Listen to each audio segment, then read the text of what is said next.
Hello everyone, welcome to my YouTube channel. आज मैले घरमै सजिलै बनाउन सकिने गाजरको हलुवाको रेसिपी लिएर आएकी छु। सुरु गरौँ है त यसलाई बनाउनको लागि। हलुवा बनाउनको लागि सुरुमा मैले गाजरलाई कोरेर राखेकी छु। त्यसै गरी काजुलाई र बदामलाई पनि मसिनो गरी काटेर राखेकी छु।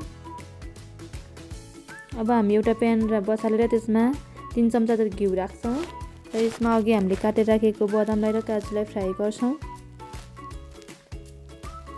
2 मिनेट जति फ्राई गरिसकेपछि हामी यसलाई निकाल्छौँ।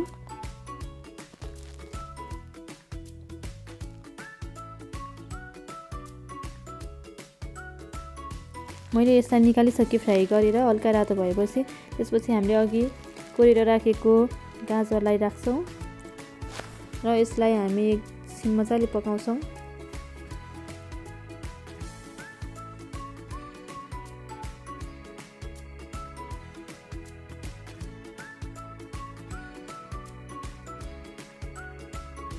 यसरी चलाउँदै पकाउँदै गर्छौँ एकछिन। 4-5 मिनेट जति पकाइसकेपछि यसमा हामी अब दुध राख्छौँ। मैले दुध चाहिँ 4-5 वटा जति गाजरको लागि आधी लिटर दुध लिएकी छु। हजुरहरूले कतिजनाको लागि बनाउनुहुन्छ त्यही अनुसार लिनुहोला।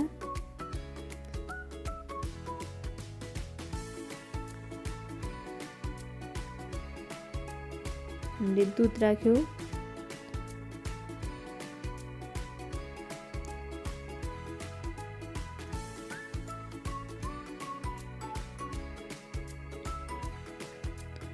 दुध राखेर अब हामी मजाले चलाउँदै सानो ग्यास बनाएर चलाउँदै पकाउँछौँ।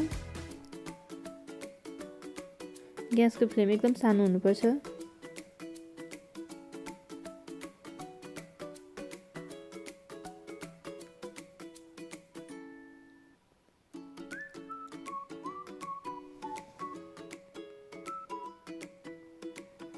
यसरी चलाउँदै पकाउँदै गर्छौँ।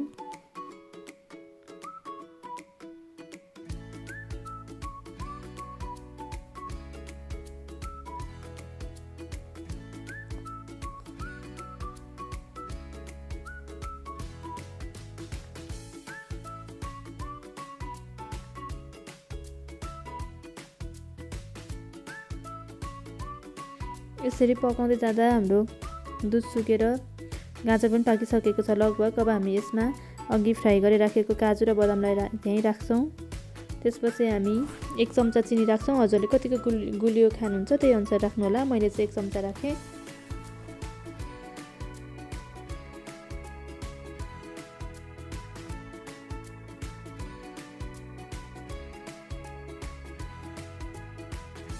त्यसपछि हामी यसलाई मजाले चलाएर पकाउँछौँ। एकछिन पकाएपछि हाम्रो यो रेडी हुन्छ। लगभग रेडी हुन लागिसकेको छ।